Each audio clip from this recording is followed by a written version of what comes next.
Sa loob ng maraming taong pagdaraos ng translation, marami nang nagbago. May mga babaeng umaakyat na rin daw sa andas. At yung mga dating kabataan na pumapasan sa poon, iba na ang papel ngayon. May unang balita, si Jonathan Andal. Hindi bago ang siksikan at tulakan tuwing pista ng Poong Jesus Nazareno. Pero may pagbabagong nagpapatibay na walang kasarian ang debosyon. Dumarami na raw ang mga babaeng nakikilahok sa pagsampa sa andas, gaya ni R3. Di ba, ang pinaka-fear mo minsan baka kung saan-saan ka mahawakan? Ay, hindi po. Wala na pong mali siya yun. Basta pagkapatidan po, kapatidan. Opo. Wala na mali siya. Wala na po. Kahit sa kawak. Hindi nyo na po iisipin na hawakan kayo sa dibdib, hawakan sa pet, wala na po yun. Para makasampa lang po kay Nazareno. Natutuwa ako pag umaakyat po, umahalik po, naiiyak po ako kasi nakakahiling po ako sa kanya. Si Fernalyn may kaba naman daw sa unang sabak na makahawak sa lubid ng andas. Pero kaya. Nagtiwala na lang po ako na kakayanin. Ang sarap po sa pakiramdam na kapag nakabitaw ka po sa lubid. Ano nga ba ang nagbabago?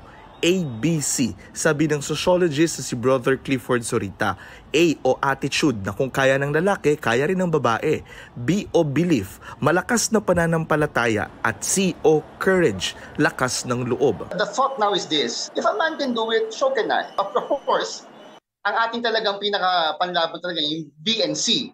How strong is your belief and how courageous you are. Si Eugenio Hongco naman, 15 anyos nang magsimulang maging Hijos del Nazareno. Katabi siya noon ng poon sa andas na pinapasan lang at hindi pa digulong.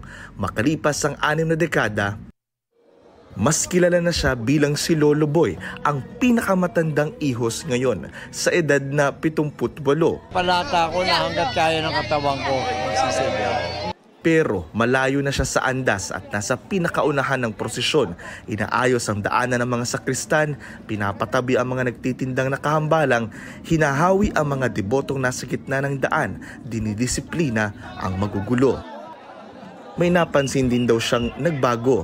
Kaya ngayon lang, ang debosyon ng tao ngayon parang may katuwaan. At tulad din, ito, nagpuprosesyon pero nagsisigawan. Tila napatunayan ito ng isang nangyari.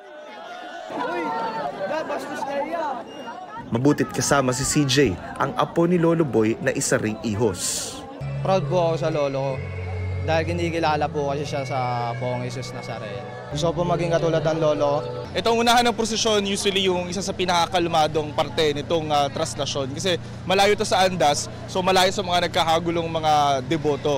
Ang nandito po ngayon, si Lolo Boy ay nasa unahan, nasa likod nila yung SWAT team, tapos nasa likod ng SWAT yung mga seryales o yung mga sakristan, at nasa likod naman doon yung mga kabataang Hijos. Marahil may magtatanong, may milagro na bang nagawa ang Nazareno para kay Lolo? Di ba, milagro na rin yung matutulog ka ng gabi, kinabukasan, nakakasiguro ka ba didilat ang mata mo? Hindi ka nakakasiguro. Dagdag niya, Hindi yan sinasamba rin bulto.